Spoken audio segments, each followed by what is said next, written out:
Hey everybody, David the AI Guide here on Saturday for episode 31, finishing up energy and AI. So as we've talked about, energy pervades your life. It affects everything you do all day, every day. And AI's role in energy is growing quickly. So this is happening in a lot of ways. And let's take electric utilities, for example. A lot of people have smart thermostats in their homes. Electric utilities have rolled out smart meters that read your electricity use in real time, and you can actually use your app for your electric company and see your real-time use. These are called smart meters, and they are making it way, way easier for electric utilities to forecast demand. So they have this huge amount of data coming in from all these smart meters and appliances, and they are taking all that information in and using machine learning to forecast demand, which makes their operations much, much more efficient. Furthermore, prices change up and down frequently and sometimes very volatilely in the energy markets, and this is both electricity and oil and gas.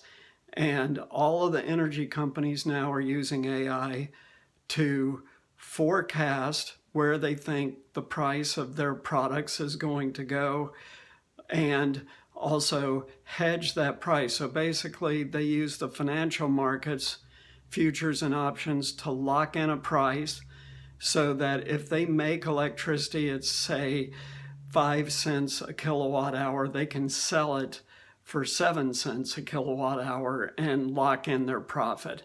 They'd rather do that than take the chance on a volatile market where they might make more than that 2 cents a kilowatt hour, or they might actually lose money outright. By the way, AI has taken over the financial markets where the hedging is done and where people buy and sell stocks and things like that. You cannot compete with the AI algorithms that are being used to trade the markets today in tiny fractions of a second.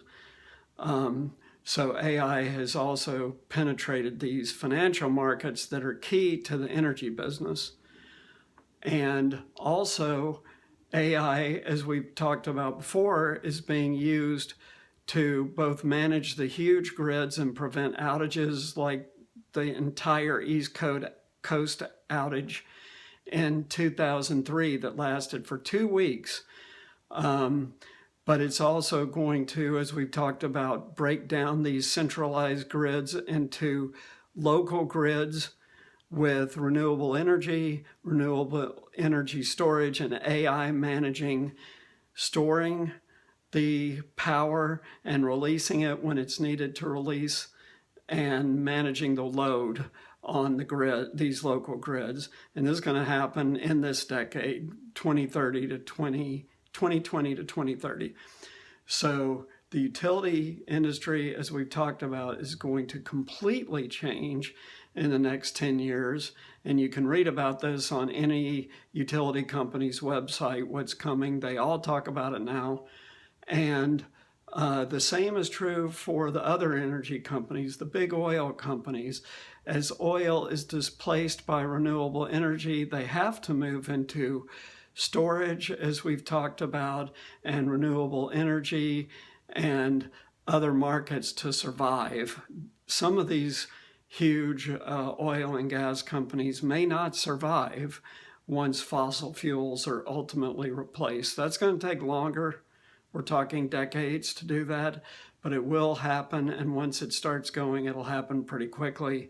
Just like coal has gone from more than half of electricity generation 20 years ago to a small percentage now. So energy affects you, it affects your life.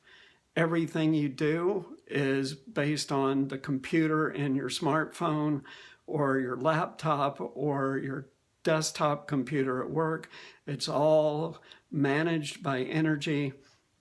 Energy is a critical resource, and many experts believe that as the price of solar, wind, and other renewable energies are further developed, they will come down dramatically in price, making energy much, much cheaper than it is now, which is cheaper than it used to be. So when energy gets super, super cheap, this will allow impoverished areas of the world to develop very, very quickly because then it will be affordable at very low incomes. So these changes are going to change the world. And next time we're going to move into another industry segment, and this does wrap up energy. Thanks, and talk to you on Tuesday.